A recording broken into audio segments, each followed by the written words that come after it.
नमस्कार बालमित्रांनो, आज आपल्याला एक खेळ खेळायचा आहे। आपल्या पेटीतील साहित्य आहे पाळीव प्राणी आणि जंगली प्राणी। बघा, इथे तुम्हाला चित्रांचे कार्ड दिसत आहेत आणि वर्गीकरण करण्यासाठी सुद्धा आपल्याला एक चार्ट दिलेला आहे। पाळीव प्राण्यांचा एक वेगळा गट करायचा आहे, जंगली प्राण्यांचा एक वेगळा गट करायचा का। आपल्याकडे दोन गट केलेले आहेत। हा कोणता गट आहे? पाळीव प्राणी। आणि हा कोणता गट आहे? जंगली प्राणी। बघा, दोन गट केलेले आहेत। पाळीव प्राणी म्हणजे कुठे राहतात?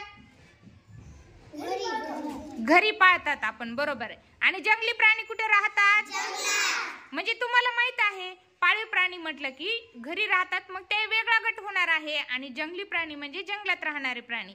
चला, आता आपण दोन गट आहेत, दोन्ही गटांनी सुरुवात करायची आहे। प्रत्येकाने एक कार्ड ठेवला की दुसरा कार्ड ठेवायला दुसऱ्याला चान्स द्यायचा आहे। आणि जो गट लवकर पूर्ण करणार आहे तो गट विजयी होणार आहे। सुरू करायचा। 1 2 3 स्टार्ट।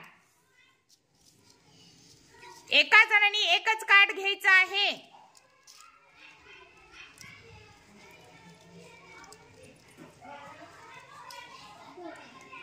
बघा, सगळ्यात अगोदर कोणत्या गटाने ठेवलंय? पाळीव प्राणी। राहिलेले जंगली प्राण्यांच्या गटातल्या विद्यार्थ्यांनी ठेवा ते कार्ड। बघा बरं, वाचा बरं, पहिले चित्र कशाचं आहे? कुत्रा। दुसरं गाय, शेळी, मांजर, घोडा, ससा। हे कोणते आहेत? पाळीव प्राणी। आता जंगली प्राण्यांचे वाचा। झेब्रा, जिराफ, वाघ, सिंह, हत्ती। बघा, तुम्हाला समजलं जंगलात राहणारे प्राणी कोणते आणि पाळीव प्राणी कोणते। म्हणजेच आपण पाळतो आणि ते आपल्या सोबत राहतात। या पद्धतीने जंगली प्राणी आणि पाळीव प्राणी याचं आपण छान वर्गीकरण केलेलं आहे। आता वर्गीकरण केलं तसंच ते नाव सुद्धा आपण वहीमध्ये लिहून घ्यायचे आहेत। पहा बालमित्रांनो, आपण आत्ताच पाळीव प्राणी आणि जंगली प्राण्यांचं वर्गीकरण केलेलं आहे। त्याचाच पुढचा टप्पा म्हणजे प्राणी व पक्षी आणि त्यांचे अन्न। बघा, तुम्हाला माहित आहे कोणते प्राणी काय खातात ते। मग आता आपल्याला इथे चित्र दिलेले आहेत आणि चित्रासमोर जो रिकामा बॉक्स दिलेला आहे त्यामध्ये त्या प्राण्यांचं, त्या पक्ष्याचं अन्न आपल्याला ठेवायचं आहे। बघा, आता पहिलं चित्र काय आहे? कुत्रा। कुत्र्याचं अन्न काय आहे? दुसरं चित्र काय आहे? माकड। हा, माकडाचं अन्न ठेवा।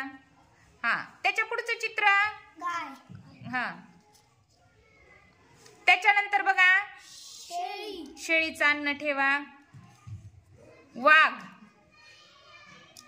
आणि शेवटी काय आहे? पोपट। पहा, छान, सगळ्यांनी छान ओळखलं। पोपटाचं अन्न ओळखलं, वाघाचं ओळखलं, शेळीचं ओळखलं। म्हणजेच तुम्हाला माहित आहे कोणते प्राणी आणि कोणती पक्षी काय खातात ह्याची छान तुम्हाला कल्पना आहे। तर अशाच प्रकारे आपण प्राणी आणि त्यांचं अन्न सुद्धा ओळखलेलं, छान पद्धतीने ओळखलेलं आहे। आणि अशाच प्रकारे आपल्याला जोड्या लावामध्ये सुद्धा हा प्रश्न येतो की प्राणी आणि त्यांचे अन्न दिलेले असतात आणि आपल्याला त्याच्या जोड्या लावायच्या असतात। तर आपण त्या योग्य पद्धतीने जोड्या लावाव्यात आणि तुम्हाला ते लक्षात यावेत यासाठी आपण हा इथं छान खेळ घेतलेला आहे। सगळ्यांनी छान खेळ खेळला, त्याबद्दल तुम्ही तुमच्या गटाचं छान शाबासकी घ्यायची आहे।